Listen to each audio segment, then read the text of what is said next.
So olugendo lwatunyumidde Bulange yanyuma naye ekisingako obukulu nti twatambula bulungi amagera n'amadda.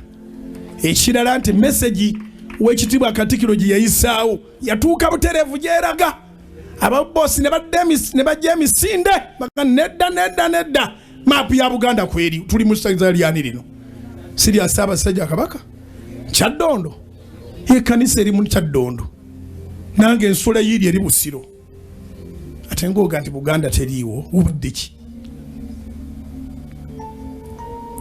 So tweteeseteese tugenda kudduka emisinde egyo bulungi nnyo. Bw'oba olowooza ng'osobola okundeka twesangeyo. Bw'oba olowooza ng'osobola okundeka twesangeyo. One lighter note omulundi ogenda okusooka okundabako mu kinu.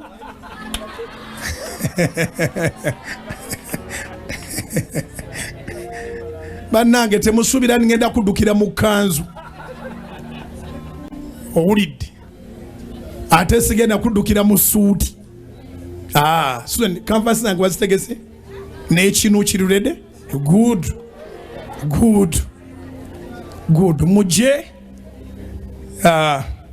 bwe naaba mpeereddwa omukisa nja kusimba ku layini y'emu n'ow'ekitiibwa Katikkiro era ku olwo nasangayo mukwano gwange gwe njagala from a distance ne tusobola okwewa n'ekuhaaga Omulangira Wasajja.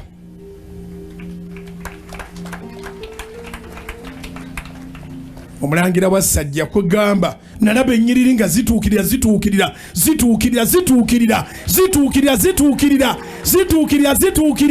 ayimusa abaavu n'abanaku n'abatuuza wamu n'abalangira. Nsaba Katonda akuyimuse mu linnya lya Mukama Yesu. Nsaba Katonda akuyimuse omuntu yenna gw'oyaayana mu mutima gwo kubanga olituulako naye tovanga mu nsi eno nga totuddeeko naye, nga toliddeeko naye, nga tonyumizaako naye, nga toshekinzeeko hands naye. In Jesus name. Gamba amina. Munnange gamba nti otyo eyo nga tuvaayo sitani nga kimuluma. Sitani mu bingi ebyamulumye ebyagenda emengo teyabyogeddeko sitani yate bimukwatirako ng'alumba Pentagon. Ubira Yesu engalo ez'amaanyi. Ngambira neba nti eryokanga n'erya ne tulaba ensiisira bwe zenkana emyoyo. Ennaku omusanvu eziyise kye batayogeredde Pentagon tekiriiyo. Sitani atuwadde n'ekumagezi aganaako mu bwakabaka bwa Katonda. Sitani atuwadde ku magezi n'atugamba sente eziriwo tugulemu pavers. Tugulemu pavers kati oba tuliziteekawo nga tusima omusingi. Tugulemu pavers kana niye tumwalirire. Sitani n'atuwongera amagezi sente eziriwo. Tukolemu ekkanisa entonotono. Tukolemu ekkanisa entonotono mu sente eziriwo. Akanno ke mbabuulira abalina okukolesebwa namwe abagenda okuba n'okukolesebwa. Kyova olaba abagagga bwe baba basitula pulojekiti zaabwe bazeetolooza ebibaati agula amabaati nga gasereka ekyalo kiramba kwewala mitwe gy'abasiru ku contributinga mu kyakola.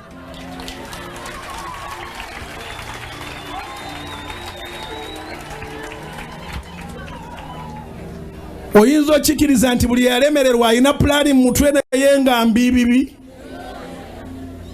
Kaakati tuteekewo ate akazimbe akatonotono ate tukakoone.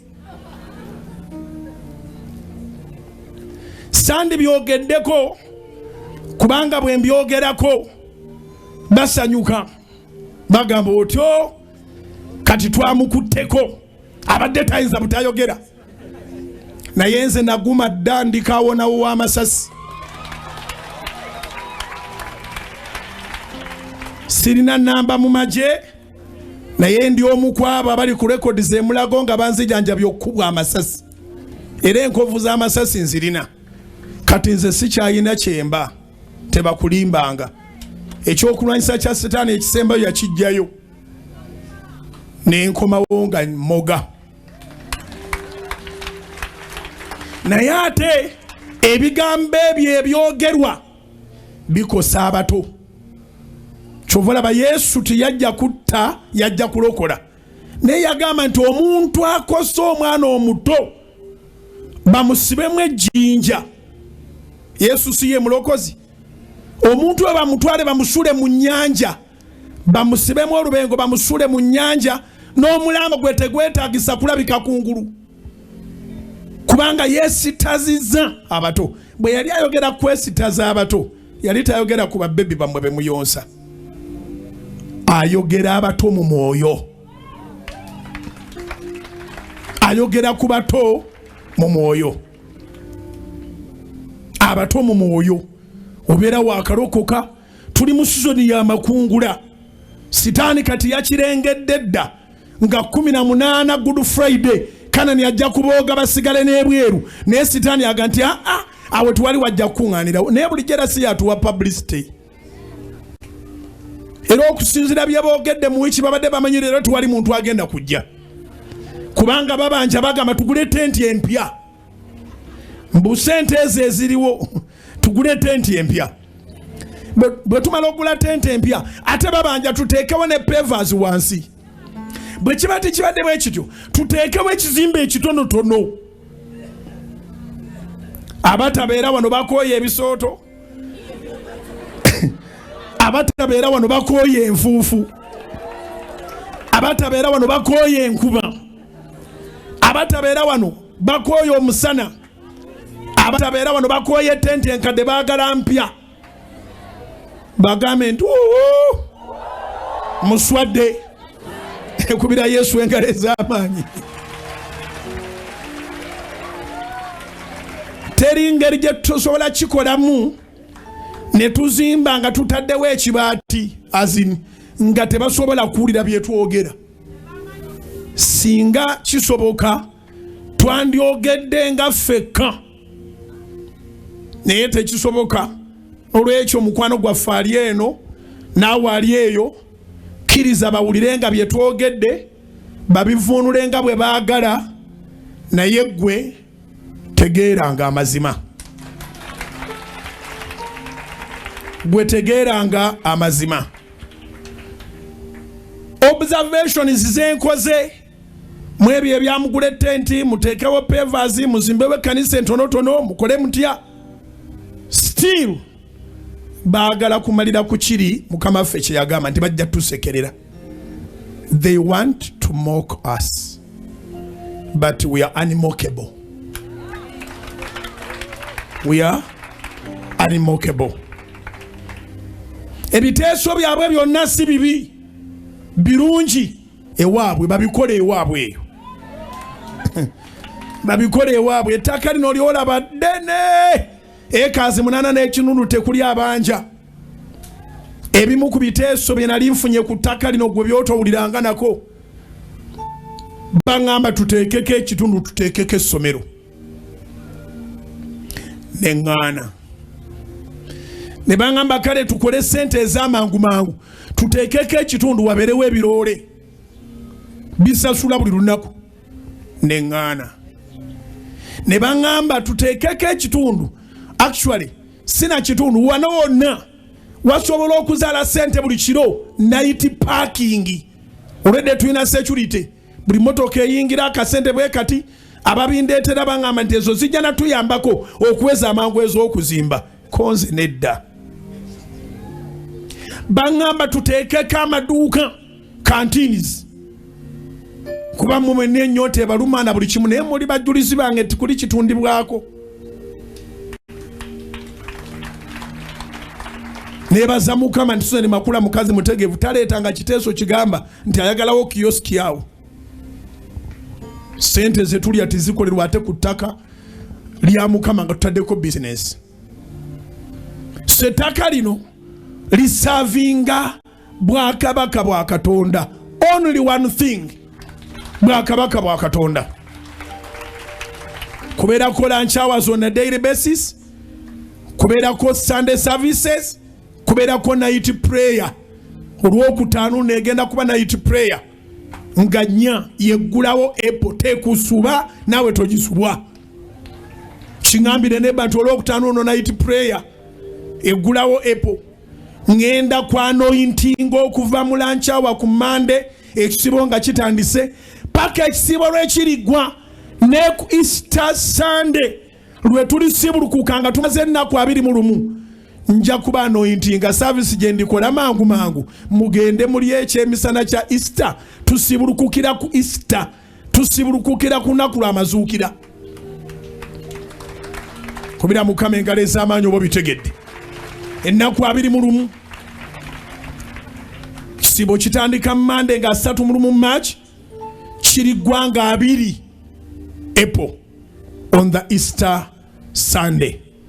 Olwokutaano nga 18 eribeera Good Friday mu maanyi gaayo n'okusinga bwe yali ebadde. Amakungula gengedde, Sitani yategedde, babadde agenda okulwaza n'okukola ebintu ebitagasa, bonna bagenda kweyiwa mu Good Friday. Ebigambo by'owulira bitegeeza ebintu bisatu. Ekisooka nti omulabe waffe akyali mulamu.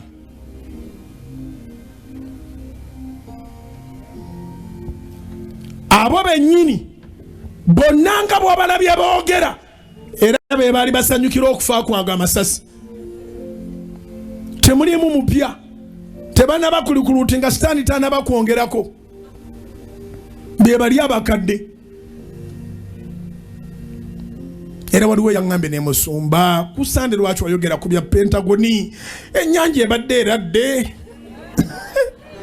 ensi ebadde esirise nga social media tekyayogera naye nga tufa konze tofa okwatula okwo okwatufa kubi gamba nga tuwangudde nga tuli balamu. Abalamu bokka be boogerako, abafu tebaboogerako. Kubira Mukama engalo ez'amaanyi oba bitegedde.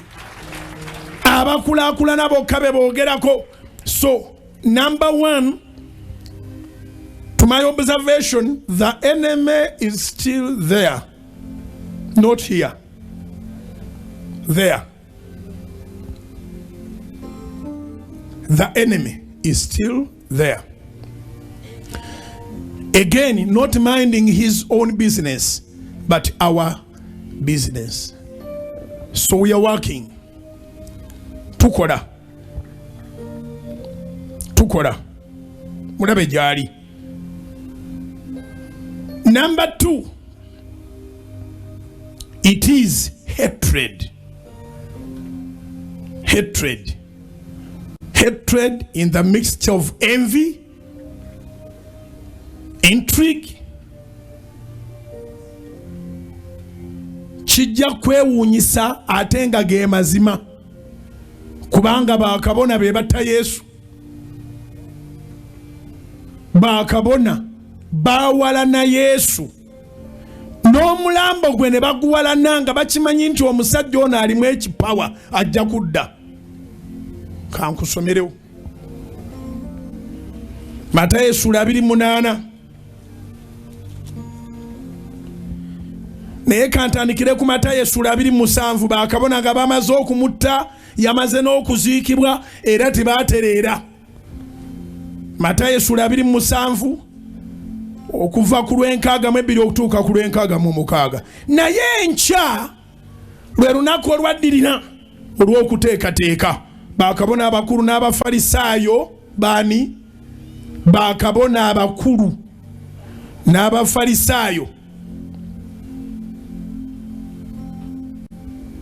ne bakuŋŋaanira ewa Piraato ne bagamba nti omwami tujjukidde omulimbo oyo eyagamba nga akyali mulamu nti ennaku bwe ziriyitawo 3 ndizuukira. Omulimbo eyagamba nga akyali mulamu nti ennaku bwe ziriyitawo 3 ndizuukira. Kale mukwano gwange mpuliriza ali ku bugazi bw'ensi eno nawe ali ku Canaan Land bwe batuyita abalimba boogera kiri mu mitima gyabwe kubanga okuva ku bajjajja baabwe Yesu tayogera mazima. Bwe batuyita abalimba boogera kiva ku mitima, boogera kiri mu nnyumba yaabwe, okusinziira ku bakabona abakulu n'abafalisaayo. Buli mulabe wa Kristo agamba Kristo ye mulimba. So tulabika tuli balimba, tulabika tuli babbi, tulabika tuli bayaaye, tulabika tuli buli kintu kyonna, again according to the kingdom that they serve. Bwakabaka bwa mirundi ebiri. Tuli mu bwakabaka bwa Katonda, bali mu bwakabaka bwa Sitani mukama waabwe. Tebasobola kukkiriza kintu kyonna ne bw'okola otya. Tebalina kye basobola kukkiriza, kubanga era amazima tegali mu bo ate tegabakwatako. Era njogera olwaleero sikutegeeza bo kuyamba myoyo mito. Naawe ateekateeka okulokoka, naawe aga nti enjiri yennenyumira, n'ate nga ku ssimu yo bakusitoominze n'ebintu bingi, baleese ebiteeso bingi, bampise buli kye baagala. Owulira bubi muli kubanga ate gwe nkugasa. Kakati sigasa bwakabaka bwa Sitani, ngasa bwakabaka bwa Katonda. Zikubire ddala mu linnya erya Yesu. Nfunye voice messages nyingi abantu ze bandikondingidde nga bampeereza nga bakuba ebiragaano nga bizibu nnyo. Sikuvaako, nze ndifiira ku ggwe, kankubuulire ne bwe banaayogera batya era musumba gy'oliguma. Mwebale nnyo mwe n'abampeereza messages. Ebibe bitiisa bannange. Mama Yesu yagamba nti ebyo ebibe mugende mbigambe nti nkyakola.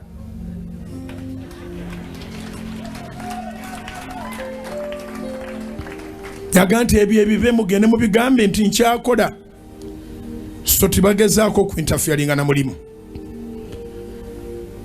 Naye nkya Matayo 27 olw'enkaaga paka ku nkaaga mu mukaaga. Naye nkya lwe lunaku olwaddirira olw'okuteekateeka bakabona abakulu n'abafalisaayo ne bakuŋŋaanira wa Piraato ne bagamba nti omwami tujjukidde omulimba oyo gwe bayita omulimba ye mukama waffe. Bagamba bajjukidde nga n'okumukomerera bamukomeredde bamusse. Boogera ebigambo bino ng'ali mu ntaana, naye ne mu ntaana era tebateredde. Tujjukidde omulimba oyo nga oyo eyagamba ng'akyali mulamu nti ennaku 3 bwe ziriyitawo ndizuukira. Kale ragira abakuumi bakuumire ddala amalala okutuusa ku nnaku olwokusatu. Abayigirizwa be batera okujja okumubba, bagamba abantu nti azuukidde mu bafu era okukyama okw'oluvannyuma kulisinga kuli okwasooka. Makinga olw'enkaaga ekizibu kyabwe yemmwe. Balabanga mu abakyama abandi badde ewaabwe. Bakabona abakulu intrigue baleeta ensonga yaabwe wa Piraato ne baga nti oyo n'amala azuukirayo. Okukyama okw'oluvannyuma kulisinga kuli okwasooka. Bamuyingiza mu ntalo z'abantu bagamba Yesu abamalako abantu kale abeere mu ntaana, oba abantu tebasaba balekeyo. Bamutaddeko ekiyinja naye era bakyaluupa. Tugenda kuyingira ekisiibo kye bayita Mukama weereza malayika ekiyinja kituveeko. Tuyingira ekisiibo kye bayita Mukama ekiyinja kiringisibwe. Oba bakuteekako ekiyinja ng'oli muto, oba bakikuteekako ddi, bangi kummwe mulwana naye ebiyinja. Ne bakuteeka mu kinnya ne basaako ekiyinja ne balowooza bikomyawo. Waliwo eyatandika omulimu ate talina kyatasobola. Kubira Mukama engalo ez'amaanyi oba okitegedde. Kale ngenzo ogendayo nga nkugamba nti abantu abo bonna nga bw'obalaba boogera bali ku payroll. bw'oba olinamu muganda wo oba owooluganda lwo oba mwannyoko oba muganda wo nga musobola okunya outside camera mubuuza asasula ojja kwewuunya nga pasita yasasula. Ojja kwewuunya nga pasita yakola ki? Yasasula. Ekyo nkikakasiza ddala. Singa menti yali etuyamba ku misege egifaanagana bwetyo nebakwata olwaliro bwekwatayo nga basatu enkya gavumenti baba maze ogibuulira si bagumu nnyo batya baba maze obabuulira pasitaani abasasula naani omulala soomu ye bali ababasasula era bonna nga bwe maawulira nga babunidde nga batukubye amasasi bonna batemu tibabalimbanga nti bantu balamu okusirika bwabwe nako kwali kuleekaana. Silence makes a lot of noise. Okusirika kwogera. Ndi musajja mufumbo. Omukazi bw'asirika totereera. Kyayogera oba okiwulira muli muggo wadde tayogera. Kati nakoze eki? Kati kiki ekyabaddewo? Kati ate bw'omubuuza n'omubuuza kiki nakati wali asirise naye toteredde. Kati byenjogera mbitegeera ndi musajja mukulu ate ndi mulokole. Silence makes a lot of noise. Kasita basirika gundi yasirika negundi nasirika negundi nasirika negundi yasirika negundi yasirika nga bankubye amasasi n'oyo owaawali yasirika. Musekererani abasirika obanzi. Abo bonna nga bwe basirika abo nga bw'abalaba bwe basirika butemu bwe bwabasirisa era singa nafa be bagenda okukulira oda y'amaziika. Wandibawulidde buli muntu bajjayo ebitiibwa bya poso dokita ani buli muntu yandijeeyo nabbi gundi yagenda okukulembera kati wano abakyala muyite eno bano bagenda kuyita be bandikulidde okuziika naye saafa kubira mukama engalo eza waggulu mu linnya lya Yesu zikubire Yesu zinoge. Ate kati nyina ddala ensonga ez'okubeerawo nnyingi nnyo. Esooka kuweereza Katonda, ey'okubiri Richard yandekera abaana. Katonda ffe si ye Katonda tali feya. Richard tasobola kubanga yafa nange nenfa ng'abaana bali mu masomero. Eyo meeting yatuula mu ggulu mukama n'asalawo nekiggwa bulungi omwana n'ayiwawo omubiri n'ensigala olw'ekigendererwa. I'm alive. I did not die bullets. I cannot die words.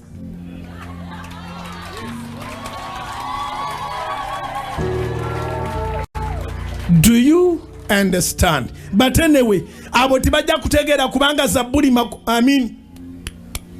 engero essula 27:22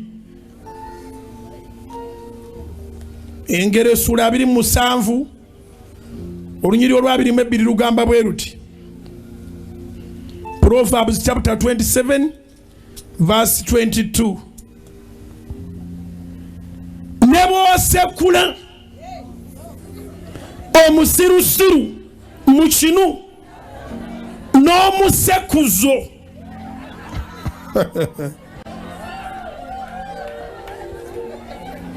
n'omusekuzo mu kasooli omusekule era naye omusirusiru era naye obusirusiru bwe tebumuvengako. Don't expect them to understand that the man who survived bullets cannot die words. Ne kakati eno servicing ewedde bagenda kutandikira aweera. Bagenda kutandikira awo. Kyobula ba salt media yenamba emu. Abalungi bonna kwebali ababi tebatemya. Abalungi bonna kwebali ababi tebatemya. Pastor omutemu ne bwaba kati ali mu service ye eri bali codinga. Bw'anaava mu service bwe pa ng'atuula yagambye ati tuli batemu yayogedde erinnya lyange andabe Swadde. Obira Mukama engalo ez'amaanyi. Abakyankalanya balina ababasasula. Okusasula kwabwe batte kanisa basasula n'okusasula obujulizi bw'okuzuukira kwa Yesu bubule. Era ebigambo byotera okulira nga bagamba Yesu teyazuukira. Waliwo abaali akantu okalyanga ng'otegedde nti n'abalala tebalina ssente naye g'osazeewo okwerira geyeena. Engero 27:22 olumakinze. Ne bw'osekula omusirusiru mu kinu n'omusekuzo mu kasooli omusekule era naye obusirusiru bwe tebumuvengako. Nzizeeyo wali owulira enguzi kyekola nga bapasita be bagigaba. Wali twakomye ku Lwenkaaga-4. Kale lagira abakuumi bakuumire ddala amalala okutuusa ku nnaku olwokusatu. Abayigirizwa be batera okujja okumubba bagambe nti azuukidde mu bafu era okukyama okw'oluvannyuma kulisinga kuli okwasooka. Balwanagana na nkuŋŋaana. Balwanagana na nkuŋŋaana teri kirala. Gwabadde aliyeyo ng'owulira ng'ennyanja eteredde. Babaddeyo naye nga tonalanga Good Friday. Era titutambudde twaliwo nkuŋŋaana ze tutambulamu twebirira wano ku Kanani. Olwo lugenda basiikuula paka mu Byenda. Batidde nnyo nti Yesu bw'azuukira obuzibu babuze. Matayo 27 ntuuse ku Lwenkaaga-5 Piraato n'abagamba nti mulina abakuumi mugende mugakuumire ddala nga bwe muyinza. Nabo bwe bagenda ne bakuumira ddala amalaalo ejjinja ne balissaako akabonero abakuumi nga bwe bali. Ngenze mu Matayo 28 we wali olunyiri olwokubiri lwe tugenda okusabiramu n'okusibira ennaku 21. Katonda atume malayika ayiringise ejjinja likuveeko. Matayo 28 olunaku olwa Ssabbiiti bwe lwali lugenda okuggwako ng'olunaku olubereberye mu nnaku 7 lunaatera okukya, Mariyamu Magdalena ne Mariyamu owookubiri ne bajja okulaba amalaalo. Abakyala mbakubireko mu ngalo. Abasajja bwe bali wano bangi abasaba. Abasajja muyimirire. Abasajja muyimirire. Men, stand up, stand up, stand up, men, stand up. Stand up, men. Up, up, up, up, up, up, up. Eno ndowooza ye kanisa esinga abasajja obungi. Muwanike emikono mukuba engalo ez'amaanyi. Mugamba aleluya y'ekisajja, aleluya. Mama, wulira emizinga gy'ekibuga. Aleluya. Aleluya abasajja. Aleluya abaami. Mutuule wansi. Naye Yesu bwe yamala okufa tewali mwami yalabika. Kubira Mukama engalo ez'amaanyi. Neebaliza abakyala. Waliwo omwami omukale yatukiikirira naye nga bw'omugamba nti yabadde ne Yesu akuvuma. Peetero. Kasita omugamba naye noono yabadde ne Yesu nga nti ani muyaye gwe ng'atema. Twalinawo omwami omu yatukiikirira naye nga naye atambula yeegaana Yesu. Naye abakyala gye muli. Haleluya. Haleluya nene.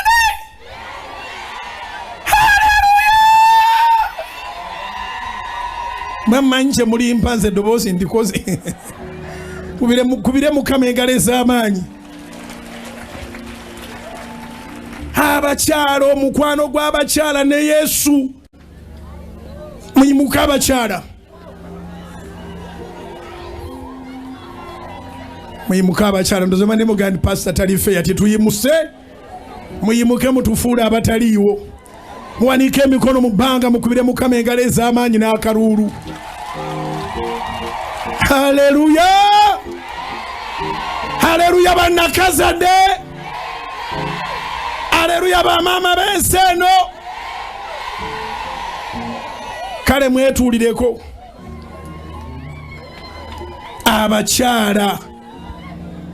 abakyala nsaba Katonda abakolere be basooka okumanya amazuukira ga Yesu.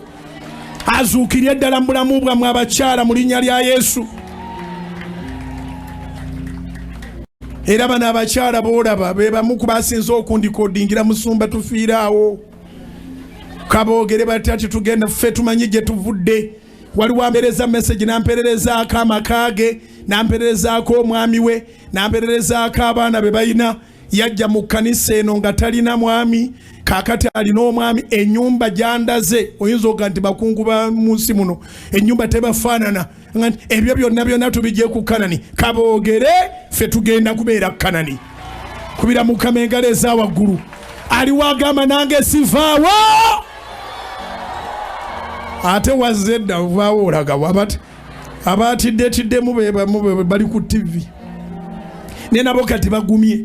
Mubawubireko mubagambe nti namwe mugume mukomewo embwa zigenze.